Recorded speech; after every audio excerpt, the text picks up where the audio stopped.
Good morning, welcome back. You are watching and listening to Breakfast with Ellie and Anne, and we're going through the papers now with personal finance and consumers affairs commentator Georgie Frost and broadcaster Pete Price. Very good morning to both of you. And I will put this to both of you, but I will start with you, Pete.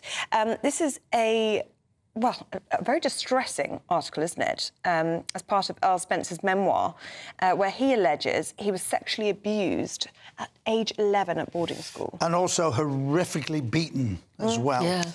What is sad about it is, I'll just negative for one side, I'm sad he's come up with it now, he's written a book, because it will sell books, because that's the headline. So let's get that out of the way. I'm a different generation to you, three beautiful ladies, and in my school, we were beaten mercilessly all the time. Caned, get kneed in the leg, have blackboard dusters thrown at us.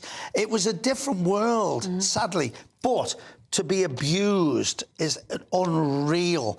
And I wonder how much, because people will read the story and go, that happened to me, oh my word, because it was a different world. There was nothing in place to know about paedophiles.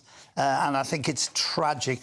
A little bit sad that it's come out. Well, it's taken him this long to actually come to terms with it and to go to a therapist and talk through it and feel strong enough and brave enough to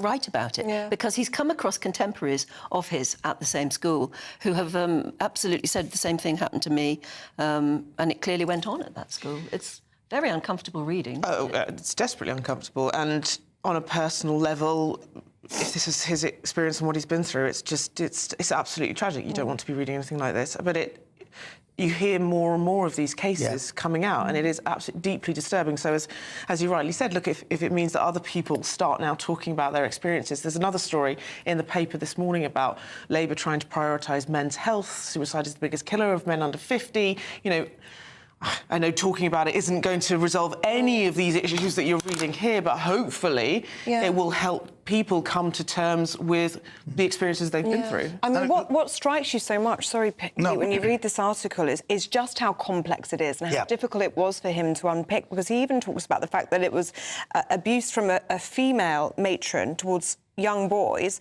and they were kind of applauded amongst their peers for getting this attention from this older female. And he said, well, if that was the other way around, and it was a 20-year-old male towards 11-year-old girls, it would be a very different story. The other thing is, and there'll be many people watching now who've been through it, nobody believed a child years ago. Now they believe them, thank goodness, but years ago, nobody believed a child. It was brushed under the carpet. Oh, you're making it up, you're making it up. So he's also not only been abused, but he's gone through all that pain without talking to anybody. He says at one point, when he used to go home for the holidays, and then he was preparing to go back to school, he was so terrified of going back to school that he seriously thought of getting one of his father's shotguns and shooting himself in the leg or the foot so that he wouldn't have to go back to that school. He seriously considered it many times. Yeah. I mean, and of course, you have to remember he was the only boy in that family. The other three children were girls, Princess Diana being one of them, of course, and their mother wasn't there. And so he never got any real intimate love from an older...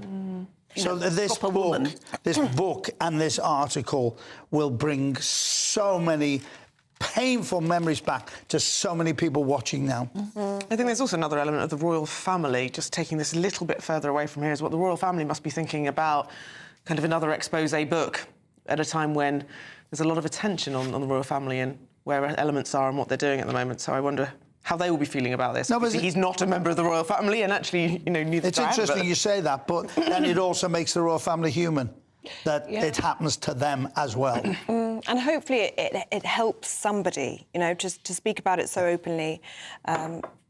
You know, for someone that has suffered in the same way, that it gives them some comfort as well. I mean, he's obviously sought therapy and has come to terms with it, but... I mean, I know it wasn't only aristocracy, because Dickens wrote about such cruelties, didn't they, happening, you know, with people who weren't royal, but the way we in Britain treat... the way our aristocrats brought up their children... Gosh. Well, it's that culture, isn't it? And he writes about that, actually, in the memoir, isn't it? It's being starved with affection. Yeah. And one of the reasons why he he says that the boys actually longed for that attention from this matron is because they were so starved of it at home. Isn't that interesting you say that? And Bob Monkhouse was a dear friend of mine. Sadly, we lost him. And I always remember Bob saying his mother never said she loved him. Oh. Always stayed with me, that forever. On Mother's Day as well. Yeah. Happy Mother's Day, guys. Yes, absolutely. Yeah, happy Mother's Day to all of you. Look, we have got a statement from the school, which we do have to read. It says it is difficult to read about practices which were sadly sometimes believed to be normal and acceptable at the time.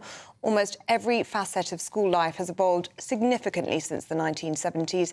At the heart of the changes is the safeguarding of children and the promotion of their welfare. That's a statement from Madewell Hall School there. I tell you what, going from something which was schooling all those years ago to something that's schooling nowadays, Pete, is a quarter of pupils are now using AI tools to help them do their homework, like ChatGPT. Yep. Everybody's talking about AI, and the teachers are absolutely paranoid because they don't know what is in place to help them. I mean, I, for instance, could say to AI for my column on Thursday in the Echo, I could say, do me 300 words, and it does it in 30 seconds. That's how scary this is. I wrote an introduction once to an interview I had to do, and I thought I'd just try it out. And I said, write it in the style of a daytime television presenter. And it was brilliant. I'm sad to say. We'll have to leave it there. We've run out of time. Let's get on with the weather.